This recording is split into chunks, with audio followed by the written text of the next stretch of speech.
How you doing, guys? How's things? In today's video I'm gonna talk to you guys a little bit about the Canon's YouTube workhorse DSLR, which is the Canon's 70D. Some of you guys know that I got my hands on about 3 months ago on a second-hand, hardly at all used Canon 70D. I got it for a really good price. One of the main reasons, apart from the fact that I really wanted to get a DSLR, and specifically Canon's DSLR, because I've been using Canon's stuff for a very long time and I've been very happy with them, was that the DSLRs have external microphone inputs, and I was able to use the Rhodes, the video micro, with it, which had a huge impact on the sound quality of my videos. Right now I'm filming with the Canon G7X, so the sound is not as clear. In this kind of situations it's okay, but it's not as clear. With the Rode video micro plugged into the 70D, the sound is really good. So basically what I'm going to talk about is just give you a quick run through of the things that, after 3 months of using this camera, what I found out about it, what I've learned about it, what I like about it, what I would change. Kind of trying to give you, if you're considering buying a camera specifically filming for YouTube, I'll give you kind of some of my tips on what you might think that might be just help you make the decision on which way to go with it. First of all, as I said, this was second-hand Canon 70D. The Canon 80D is out, and it was out even when this was. Why did I go for the 70D instead of the 80D? It was purely to do with two things. Number one, the obvious one, this was substantially cheaper than the 80D would have been. But number two is the fact that still in August, 80D was brand new camera, and there tends to be a little bit of bugs in them when they first come out. I know 70D works really well, and the benefits of having the 80D were so small, and so they weren't the deal breakers for me specifically.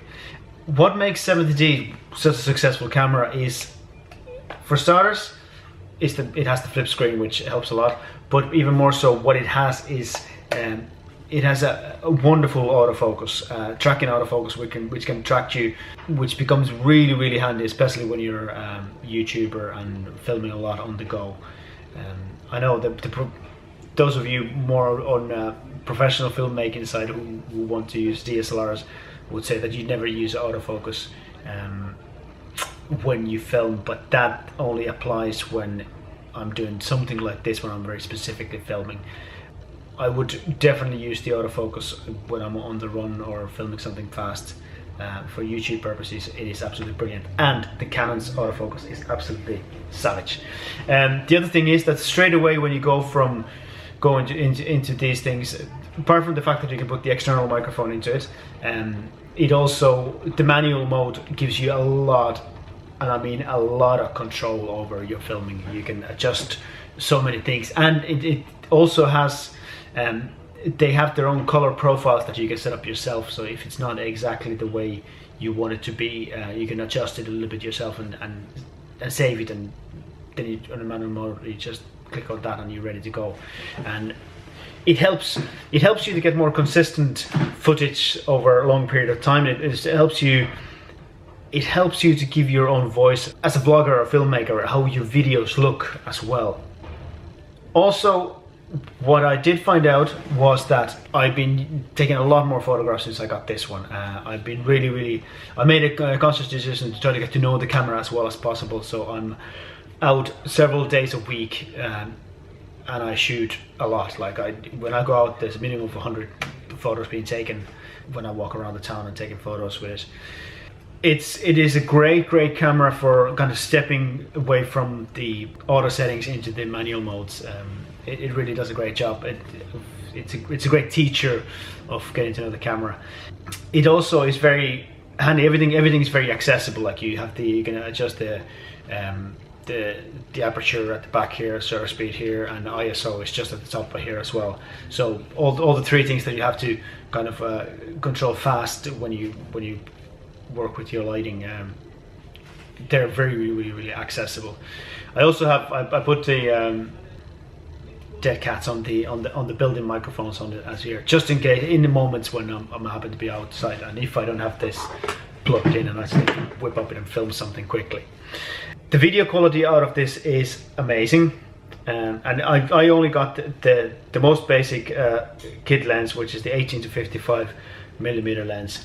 I found it can be a little bit soft on certain settings, but if you keep the aperture when you're filming, if you have plenty of light, if you keep the aperture somewhere between 5 and 5.6, it can be really sharp, and for filming I can make it look really nice. I'm very happy with it.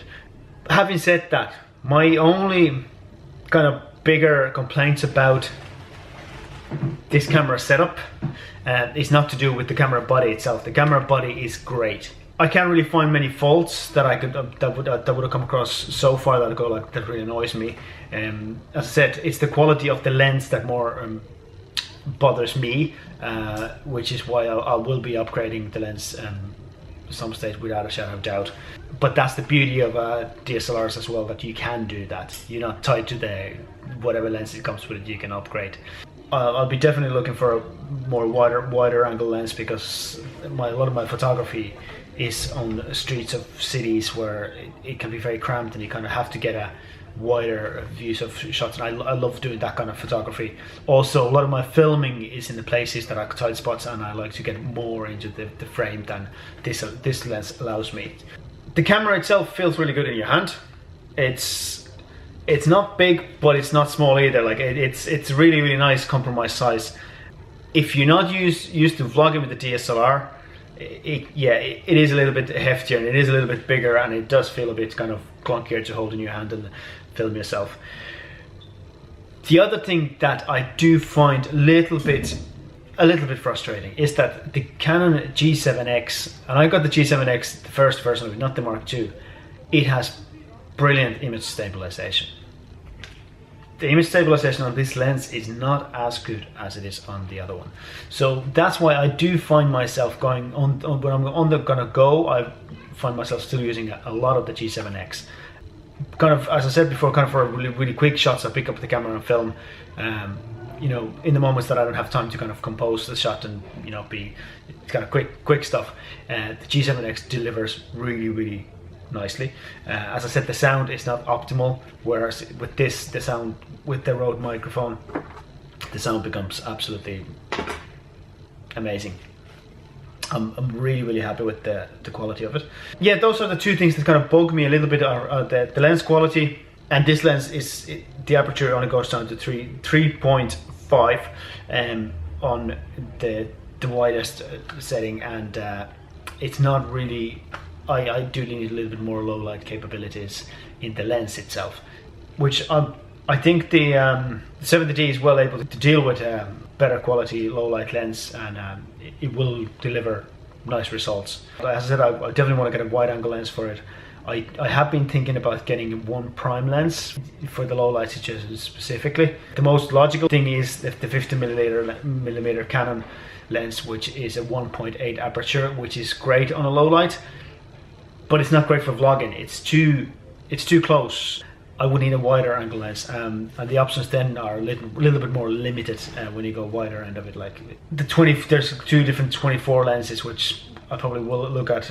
Again, image stabilization is ideal, but then it becomes more expensive.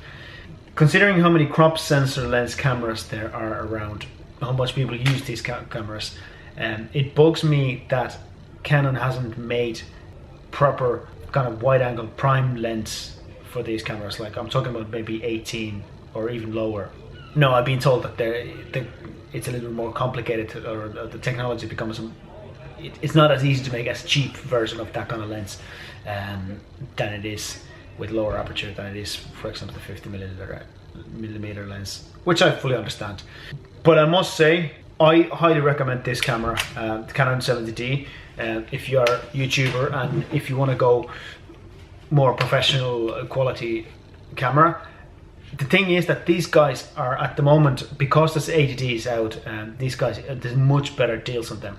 I've left a link on my description. If you go down on my description, there's all my equipment that I use for both for filming these vlogs and recording studio work.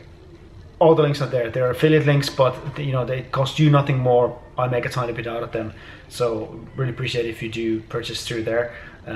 The point is that these cameras, I think, personally for me, at the moment, the 70D is better value than the 80D is. If I'll be upgrading from 70D, I'll be definitely going full frame, and that's no brainer for me. At the moment, the 70D is, I've been so happy with this for the past 3 months. I'd say I'd use it pretty much almost every day. Not every day, almost every day. And when I do use it, I use it a lot. So I highly recommend this. We all know, like, these are widely used and probably most famous. Casey Neistat has done make them probably the most famous camera on YouTubers, but a lot of stuff that he does, you can see that there's a reason why it becomes so famous, because he's done his homework, he's experimented with a lot of stuff, and these are really workhorses. It is also quite sturdily built. I have had it in the rain a couple of times. As long as you kind of dry it afterwards, it's fine. I hadn't had any problems. In fact, I have had absolutely no problems with this camera whatsoever since I got it.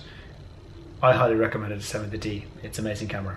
If you got any questions, let me know in the comments. I'll be more than happy to try to assist you with whatever I can. And also, if you did enjoy this video, please do subscribe and let us know what you think.